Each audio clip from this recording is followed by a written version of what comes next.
The house was never quiet at night, not since Oliver stopped speaking. It wasn't a dramatic silence. That was what people never understood when Audrey tried to explain it. There was no single moment where her son closed his mouth and the world went still. It happened the way frost settles, slowly, without announcement, until one morning you press your hand to the window and realize the cold has been there for weeks. Oliver was 6 years old. He had not said a word in 14 months. Audrey Chen stood at her office window on the 31st floor of Meridian Capital's Toronto headquarters, looking out at the lake. January had frozen it in ridges and plates of gray ice, and the city beyond it looked the same way, beautiful and inaccessible. She had a board presentation in 40 minutes. She had a son at home who that morning had stared at his cereal until she quietly poured it down the drain, and he had not protested, because he never protested, because he didn't make sounds anymore. Not words, not sighs, not even laughter. Her assistant knocked and opened the door without waiting. Mrs. Chen. The Hargrove file came back unsigned. Also, your property manager called. The groundskeeper you hired for the Rosedale house started this morning. Audrey turned from the window. Which one? Mr. Tate. Matthew Tate. The agency sent him over last week. You approved it. She didn't remember approving it. She approved dozens of things each week without looking at them. Fine. Make sure he has the gate code. Already done. The presentation went smoothly. It always did. Audrey Chen had been CFO of Meridian Capital for 3 years and a senior portfolio director for 4 before that, and she had learned early that competence was its own kind of armor. She spoke in numbers the way some people spoke in prayers, with total faith that they would hold. The board nodded. The Hargrove file got resolved. By 6 o'clock, she was in the back of a car heading north through the city, and for 11 minutes she let herself close her eyes. She had bought the Rosedale house because Oliver's therapist suggested green space. He needs to hear birds, Dr. Fleming had said. He needs to be somewhere that doesn't feel like a schedule. Audrey had not told the therapist that the house had 4 bedrooms, 3 of which were empty, and that in the evenings the only sounds were the radiator ticking and the faint hum of her laptop. She had not mentioned that she sometimes sat outside Oliver's door at night, listening for anything. A cough, a murmur, the rustle of sheets, just to confirm that he was still in there. Her nanny, Bet, was pulling on her coat when Audrey came through the door. He ate, Bet said, which was what she always said first, because they both knew it was what mattered most. Half a plate of pasta. He watched the window for a bit after school. Didn't want his bath? Did you push it? No. He got upset, she said it gently. Not, he didn't cry. He just went very still. Audrey nodded. I'll check on him. She found Oliver in his room, sitting cross-legged on the bed with a picture book open in his lap. He looked up when she came in, and for a moment she saw something flicker across his face, something that might have been relief. And then it settled back into the careful blankness he wore like a second skin. She sat on the edge of the mattress. She didn't say anything either, because his therapist had told her that silence wasn't always absence, and she was trying, God, she was trying, to believe that. She kissed his forehead. His hair smelled like the same shampoo she'd been buying since he was 3. She turned off the light, left the door cracked, and stood in the hallway for a moment with her hand flat against the wall. She had built a company's financial architecture from the ground up. She had survived a hostile restructuring, a market crash, and a divorce that her lawyers described as complicated, and she described as the second worst year of my life. She was not a woman who fell apart. She went downstairs and opened her laptop and did not think about the fact that the worst year was the one after the accident. The one that had taken her son's voice and given him back to her as someone she could hold but couldn't reach. The new groundskeeper arrived before dawn. Audrey saw him on the security feed by accident. She had checked it before bed out of habit, old instinct from the first months after the accident when she'd installed cameras at every entrance and still woke at 3 a.m. Convinced she'd heard something, and there he was on the backyard feed, walking along the fence line with a flashlight, stopping every few feet to look at the ground. She almost called the security company. Then she saw him crouched down near the old garden beds, brush something off the soil with his hand, and stand again like he was reading something. He wasn't stealing, he wasn't prowling, he was assessing.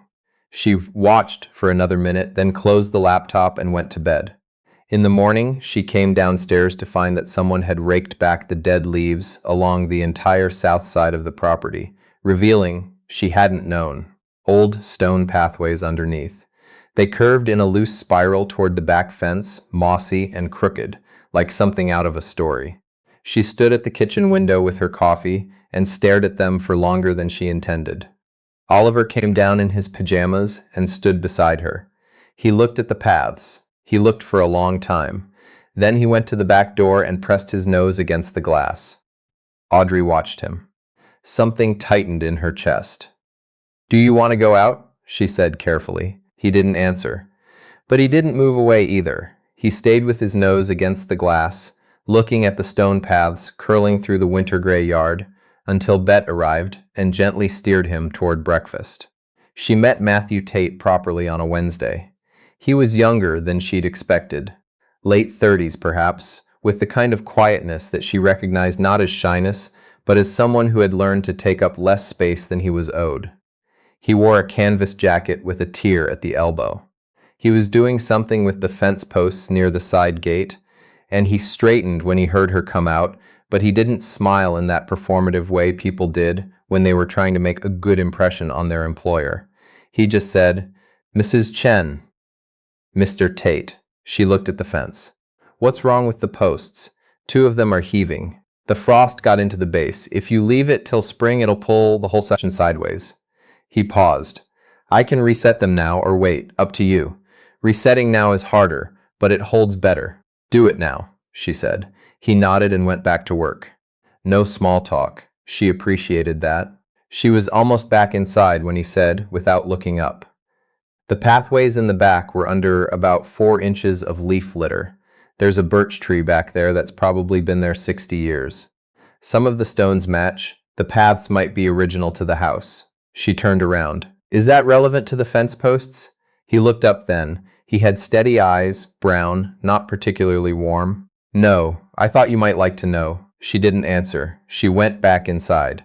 But she Googled the house's history that evening, which she hadn't done in the 2 years since she'd bought it, and found a photograph from 1962 of the original garden, and the stone paths were there, every curve of them, just as they look now. She didn't know what to do with that information. She closed the browser and went back to work. It was her security system that told her first. The alert came at 11:47 p.m. on a Thursday, motion detected, backyard camera, and Audrey was awake because she was always awake at 11:47, and she opened her phone before she was fully out of bed. The footage was grainy. The yard was dark except for the small lights she'd put in along the paths the week before, on impulse, after Oliver had started sitting by the back door again. In the pale glow, she could see 2 figures near the old birch tree. One of them was Matthew Tate. The other was small and wearing the blue pajamas with the planets on them that she had bought Oliver for Christmas. She was on her feet and moving toward the stairs before she'd made a conscious decision to stand. Then she stopped. Oliver was laughing. It wasn't a big laugh. It wasn't the kind she remembered from before, from the Oliver who had tumbled down playground slides and shrieked at sprinklers in the summer and called her mama in that high, urgent voice that she heard sometimes now only in her sleep. This was small and startled, like it had escaped him before he could decide whether to let it out. But it was unmistakably, undeniably a laugh, and she had not heard that sound from her son in 14 months, and she stood on the stairs with one hand gripping the banister and could not move. On the screen, Matthew Tate was doing something with his hands. She squinted. He was holding them up, finger spread, near one of the garden lights, and on the fence behind them, shadows moved. A bird, a running dog, something with long ears that might have been a rabbit. Shadow puppets. Oliver sat cross-legged on the cold stone path, looking at the shadow animals move across the fence, and he was laughing again. Still small, still surprised, and he was pointing. Audrey sat down on the stairs. She pressed her hand over her mouth. She stayed there for 23 minutes, watching the security feed on her phone, until Matthew Tate gently collected Oliver and walked him back inside through the garden door. She heard footsteps in the hall. She heard the quiet click of Oliver's door. She heard nothing else. She sat on the stairs for a long time after that. In the morning, she told herself she would ask him about it calmly. She was not calm. She was in the backyard at 7:45. Before Bet arrived, before Oliver came downstairs, before she had fully finished her coffee, and when she saw Matthew Tate's truck pull through the service gate, she walked toward him with the kind of controlled speed she usually reserved for boardrooms. He got out. He saw her face. He didn't flinch. "My son," she said. "Last night." Yes. He didn't offer anything else. He doesn't. He hasn't spoken in over a year. He doesn't go outside at night. He doesn't. She stopped, recalibrated. "How did you get him to come outside?" "I didn't." He came to the door. "I was replacing the lights along the path." He paused. He was watching through the glass. I knocked and held up a hand so he knew I'd seen him.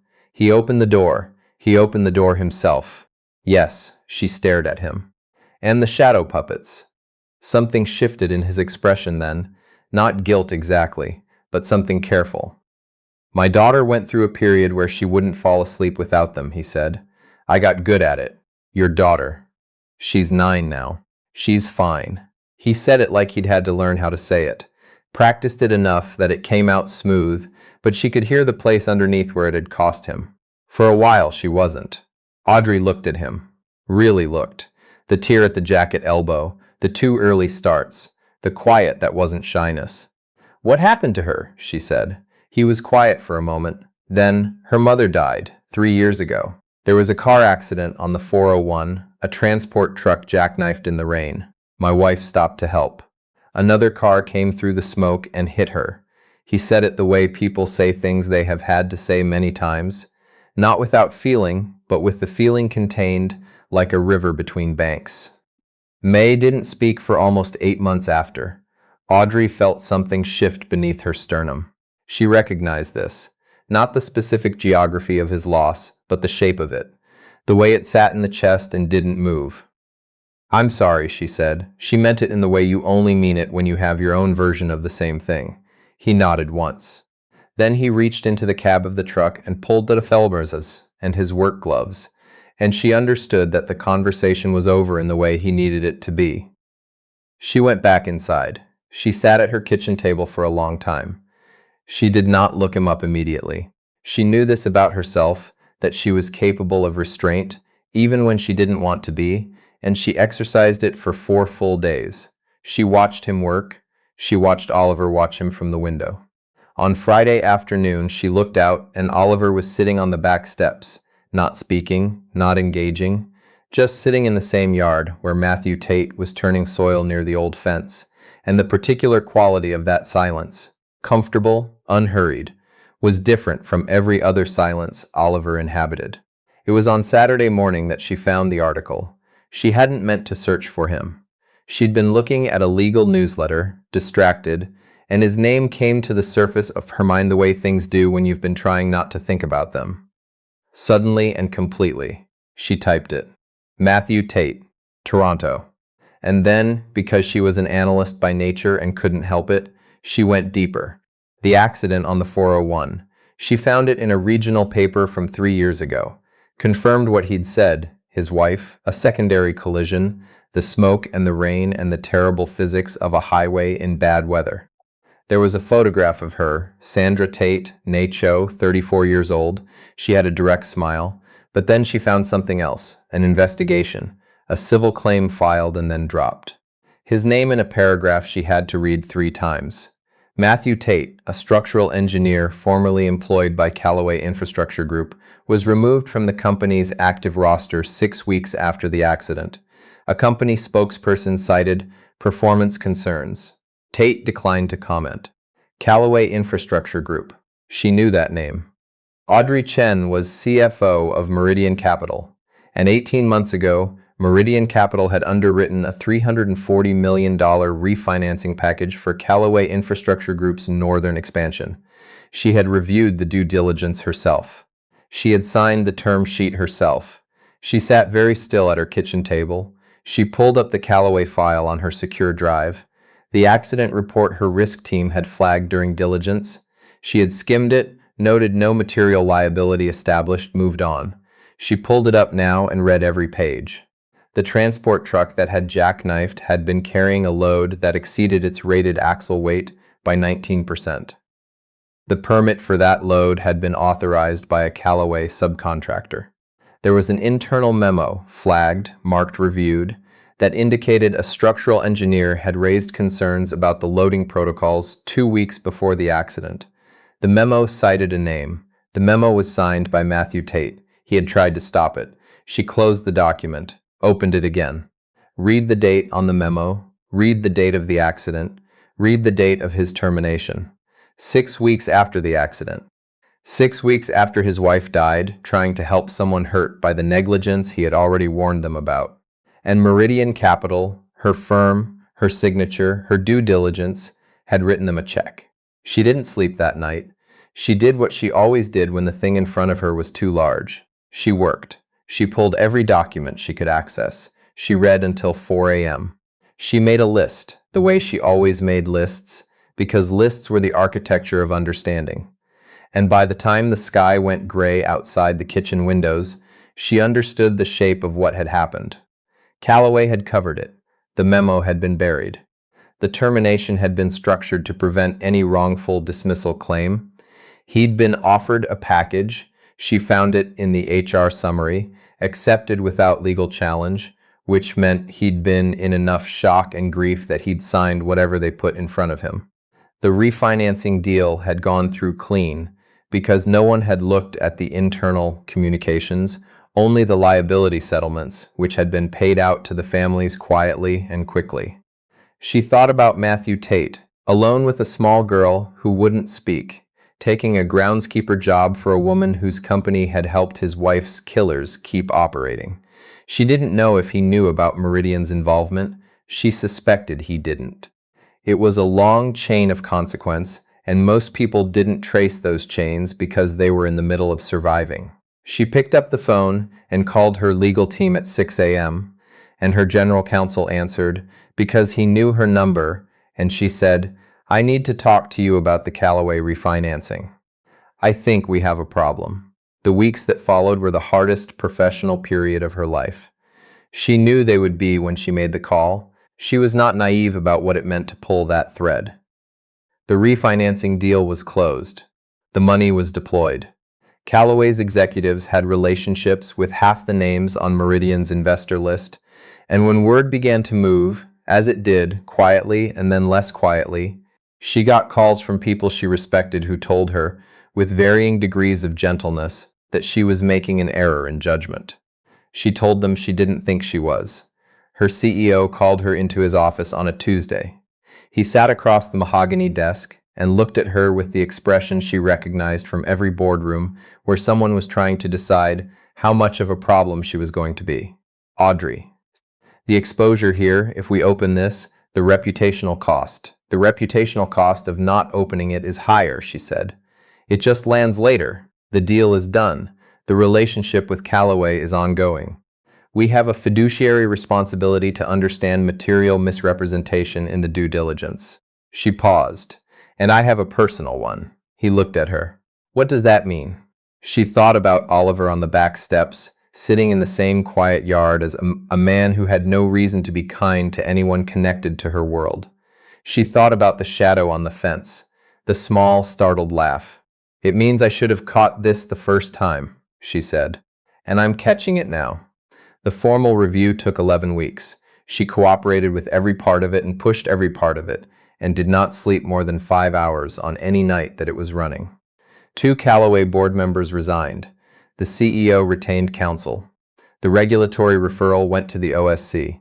Meridian withdrew from the refinancing relationship and took a write-down that was smaller than the alternative would have been, and this was the argument she had made from the beginning, and being right about it was the least satisfying thing that had ever happened to her. She told Matthew Tate on a Thursday afternoon in the backyard while Oliver was at school. She told him everything. She told him about the memo and the cover-up and the termination and Meridian's role and what she had done about it. She told him in the same tone she used in boardrooms, steady, factual, without flinching from the parts that reflected poorly on her. He listened without interrupting. He was holding his work gloves and he didn't put them down. When she finished, he looked at the old birch tree for a long moment. "Did you know when you hired me?" he said. "No, I found out after." He looked at her. "And if you had known?" "I'd like to think I would have handled the Callaway situation the same way," she said. "I don't know if I would have hired you. I'd like to think that too, but I don't know." He was quiet. "I'm not looking for your absolution," she said. "I'm telling you because you have a right to know. And because what happened to Sandra and what happened to you after, you were the only person who tried to prevent it, and you lost everything for that, and the people who made those decisions are now being held accountable. That's not enough, but it's what I can do." He turned the gloves over in his hands. The birch tree was starting to bud. It was March now, the cold finally loosening, and the stone paths caught the afternoon light, and the yard was, she realized, genuinely beautiful. He had made it beautiful, which she hadn't noticed happening. "Sandra would have liked this garden," he said. It wasn't said to her exactly. It was said to the yard. She didn't answer. She felt the particular grief of someone who understood what he meant. They stood there for a moment, in the pale March light, and it was one of those silences that doesn't need to be filled. Oliver started speaking again on the first warm day of April. It wasn't dramatic. He didn't walk downstairs and deliver a sentence. What happened was that Bet was in the kitchen, and Oliver was at the back door, watching Matthew Tate divide the hosta plants near the stone paths, and Oliver said, without looking away from the yard, "What's he doing?" Not a question exactly, more like something he'd been holding in his mouth and finally let go. Bet said very carefully, "He's splitting the plants so they have more room to grow." Oliver watched for another moment. Then he went to his room, and Bet called Audrey at work, and Audrey was in the middle of a call with the OSC, and she took the other call anyway, and just listened to Bet's voice shaking slightly as she told her what had been said. She sat in her office chair for a moment with her hand pressed over her eyes. "What's he doing?" 3 words. The most ordinary 3 words in the world. She called Dr. Fleming. She cried in her car on the way home, which she had not done since the first month after the accident, and she was not ashamed of it. She walked through the front door and found Oliver at the kitchen table with a glass of juice and a book, and he looked up at her, and she sat down across from him and just looked back, and she said, "Hi, buddy." And he said, "Hi, Mom." 2 words. Ordinary and enormous. That summer the garden came in fully, the hostas and the wild columbine, and the roses that Matthew had found still living under the dead growth along the south wall, improbably still there, just waiting. Oliver started spending his afternoons outside after school, first just sitting, then asking questions, the ordinary, constant questions of a 7-year-old encountering the physical world. Why do bees do that? What does the soil feel like? Can you grow strawberries here? Matthew answered all of them in the same patient, precise way he did everything. He did not make a performance of it. Some evenings, when the light was still good and Audrey was home early enough, she would sit on the back steps with a glass of wine and watch the 2 of them moving through the garden, the big quiet man and her small loud son who was loud again, and she would feel something she hadn't felt in a long time. She hadn't named it yet. She wasn't in any hurry to. The Callaway case settled in late August. She was asked to give a deposition and she gave it fully, without hedging, and it was noted in the coverage that followed, the business press, mostly, though one national piece picked it up, that a senior executive at Meridian Capital had initiated the review at personal and professional cost. She didn't read any of it. Someone printed the national piece and left it on her desk, and she put it in the recycling without looking at it. What she kept was a photograph Oliver had taken with her phone, blurry, the way 7-year-olds take photographs, of the shadow of a rabbit on the back fence on an evening in July. She kept it because he had laughed when he took it. She kept it because of everything it had taken to get back to that sound. She kept it in her phone, tucked between a screenshot of a legal brief and a note to call her mother, which was where things that mattered lived, not in frames or on mantels, but in the middle of an ordinary life, kept close, referred to often, the way you hold something you know you almost lost.